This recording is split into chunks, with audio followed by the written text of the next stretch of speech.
Саламатсыздар, урматтуу Чалкан медиа каналынын көрөрмандары, өлкөбүздө алынган акыркы сааттагы жаңылыктар менен тааныштырабыз.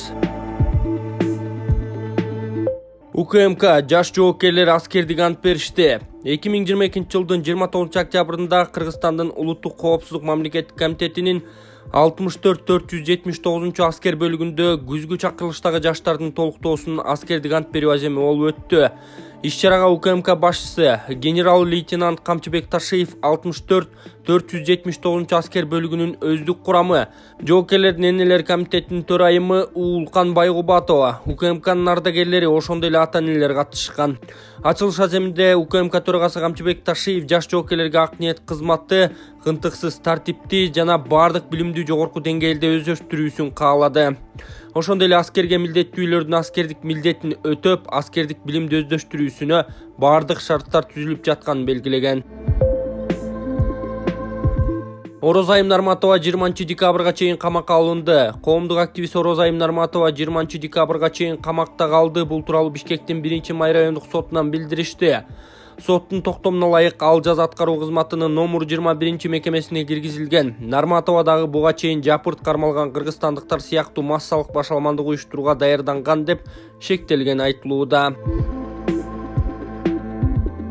Жапаров Тажикстандын кол салуусунан талкаланган Максат айылына барды. Министрлер кабинетинин төрагасы Акылбек Жапаров Баткен облусуна жумушчу сапарынын алкагында Лейлек районундагы социалдык жана инфраструктуралык объектилердин курулушунун жүрүшү менен таанышкан.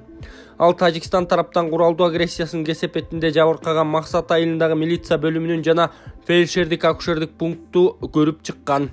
Анда капиталдык оңдоо жүргүзүлгөн. Фельдшердик акушердик пункт Ас-Сафа борбору коомдук бирикмеси тарабынан оңдолгон. Акылбек Жапаров ошондой эле Максат айылындагы турак жайлардын курулушу менен да таанышып чыккан.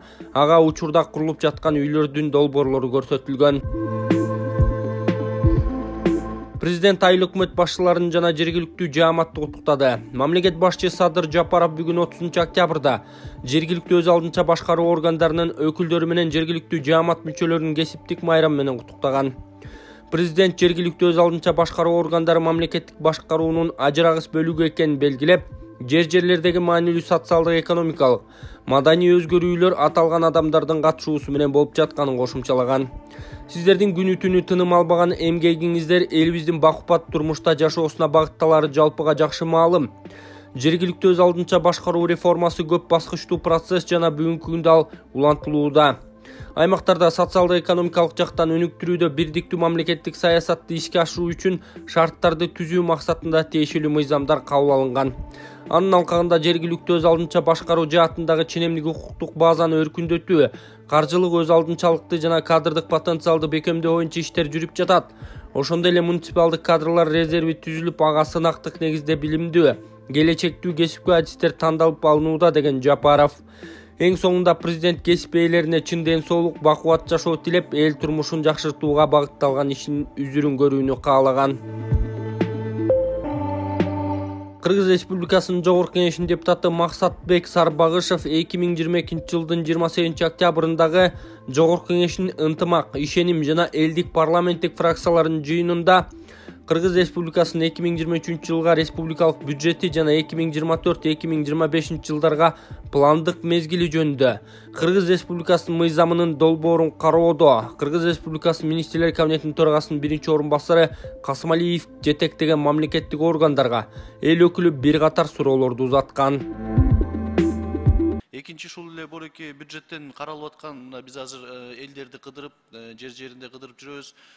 Ошол учурда баягы мектептерге каралган акча каражаттарынан көпчүлүгү мындай эме болуп атат да. Ар бир мектепке 600, 700, 800ге чейин окуган мектептердин текущий ремонтуна 5000ден 15000ге чейин акча каражаты каралат экен да. Ушул жагы кандай дейсиз? Негизи буну кандай эсептелип атат десем, ушул балдардын санына дейт. Мен ойлойм, бул текущий ремонтту эч качан бул сметчик гострой менен алган күндө дагы бул эч качан ремонтный иштер баланын санына жараша алынбайт болуш керек. Бул квадратура менен белгилениш керек да. Анан, естественно, бүгүнкү күндө 800 бала окуган мектепке 5000, 10000 берип атсак, бул эчтекеге жетпейт. Албетте ата-энеден акча чогултууга муктаж болот мугалимдерчи. Мугалимдер ал жерден ремонттуу иштерин даярданышыбыз керек сентябрга. Ушул жагына кандай дейсиз? Жыл сайын 100 миллион сомдон бул жанагы текущий ремонт деп ошого каражат каралып атат жыл сайын. 100 миллион сом? 100 миллион сом. Ошол жана текущий ремонт мектептердин. Анан канча мектеп бар бизде? Канча мектеп бар? Республика боюнча 2204. Билим берүү болсо тактап койсо. Жок, ошо кандай кайсы критерийлер менен бөлүп бересиңер дегеним мен биякта суроом. Буну эми капиталдык азыр билим берүү. Бул баягы капиталдык мен уруксат берсеңиз, Максат Канычбек, капиталдык салымда менен каржыланат да, бул баягы куруу, анан ремонт деп. Аны ошо бөлүнгөн акчага карата Госстрой менен билим берүү министрлиги ошо бөлүнгөн акчага карата анан кийин эсептеп чыгышат да. Муну баланын санына бөлүп коюптур да, Адлыбек Алишевич, эми анан мен сунушум бул жерден. Баягы мектеп мугалимдерин биз ортодо чайнап атабыз. Ата-энелерге азыр билим берүү министри барбы биякта? Билим берүү министри акча алынбайт деп айтат, бюджеттен берип атабыз деп айтат, ортодон мугалимдер ситуациядан чыгыш үчүн айла жок, ата-энеден акча чогултуу керек. Ошон үчүн мен муну жерден баса белгилегендин бирден бир себеби ушуну азыр Минфиндин, Минобразованиянын, өкмөттүн деңгээлинде ушуну айтып туруп, может ошону ата-энелерге бир туура түшүндүрүү менен иш алып барсак. Себеби билим берүү министри айтат, акча чогултпаш керек дейт. Айла жок, чогултууга туура келет. Мынакей 100 миллион сом ар бир мектепке, 2000 мектепке бөлүнгөндө бул 41 миңден эле эткен. Тем более ал жерде бир мектепте 5000, 6000ге чейин окуган балдар бар. Ошол себептен ушуну туура иш алып барсак деген эле менин сунушум сиздерге. Ушуну кайра караганда бир туура жагдай менен, туура түшүндүрүү менен иш алып барсак деген оюм. Көчөдөгү тыгылышта 151 адам каза болду, элчилик жарандарга кайрылды. Кыргызстандын Кореядагы элчилиги Сеулдун Итевон районундагы тыгылышта көп сандаган адамдар каза болгонун жана жабыркаганына байланыштуу кыргызстандыктарга кайрылды. Акыркы маалыматтар боюнча 30 октябрга караган түнү Хэллоуинди майрамдоо учурунда Хэмилтон мейманканасынын жанында болгон тыгылышта 151 адам каза болуп, 82 киши жабыркаган. Каза болгондордун 19-у чет элдик экени кабарланууда. Элчилик аталган окуядан жабыркаган Кыргызстандын жарандары тууралуу маалыматы бар адамдар болсо, аларды +82 10 68 91 27 07 WhatsApp номерине кабар берүүгө чакырат.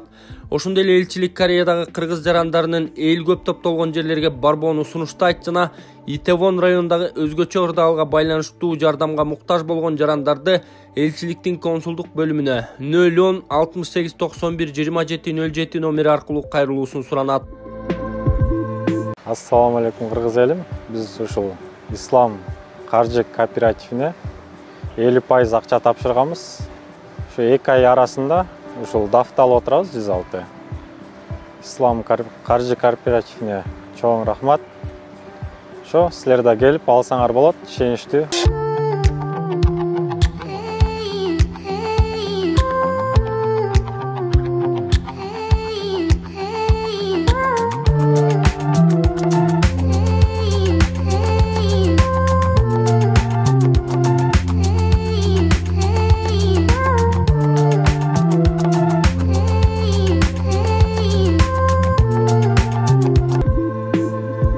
Маданият министрлиги азаттыктын каттоо документтерин текшерүүгө алды. Маданият министрлигинин адистери 27 октябрда азаттыктын Бишкектеги кеңсесине келип, медианын каттоо тууралуу документтерин текшерүүгө алышкан. Азаттыктан билдиришкенде министрликтин кызматкерлери каттоо тууралуу документтерди толугу менен текшерип көчүрмөлөрүн алып кетишкен. Мындан тышкары 28 сентябрдан 28 октябрга чейинки Азаттык медиа тарабынан даярдалган бардык ТВ жана радио материалдарды көчүрүп берүүбүздү талап кылды деп билдирди мекеменин жетекчиси Айзада Касмалиева. Ал эми министрликте мунун Азаттыктын сайтын бөгөттөө чечимине байланышы жок экенин, мындай текшерүү башка ЖМКларда да жүргүзүлүп жатканын билдиришти. Бул текшерүү биздин министрлик тарабынан радио жана теле берүү жөнүндө мыйзамдын алкагында жыл сайын жүргүзүлүп келген иш-чаралардын негизинде болуп жатат. Анын Азаттыктын сайтын бөгөттөө чечимине тиешеси жок. Буга чейин мындай текшерүүлөрдүн негизинде Любимый, Семейный жана башка бир катар телеканалдардын эфирлери токтотулуп, 5-каналга эскертүү берилген, деди басма сөз катчысы Салкын Сарногоева. 26 октябрда Маданият, маалымат, спорт жана жаштар саясаты министрлиги Азаттыктын сайтын 2 айга бөгөттөгөн. Министрликтин буга аталган медиада 14-17 сентябрдагы Кыргыз-Тажик чек арасындагы куралдуу жаңжал тууралуу улуттук кызыкчылыктарга каршы келген анык эмес материал жарыялаганы себеп болгонун айтышкан. Ошол эле учурда азаттыктан айыптоону четке кагышып, эркин медианы куугунтуктоо кыргыз демократиясына көлөкө түшүрөт деп билдиришкен. ЖМКга басым күчөгөнүнө байланыштуу Кыргызстандын журналисттери 28 октябрда тилектештик акциясын өткөрүшкөн. Ага ылайык саат 9:00дөн 12:00га чейин ММКлар материалдарды чыгарган жок.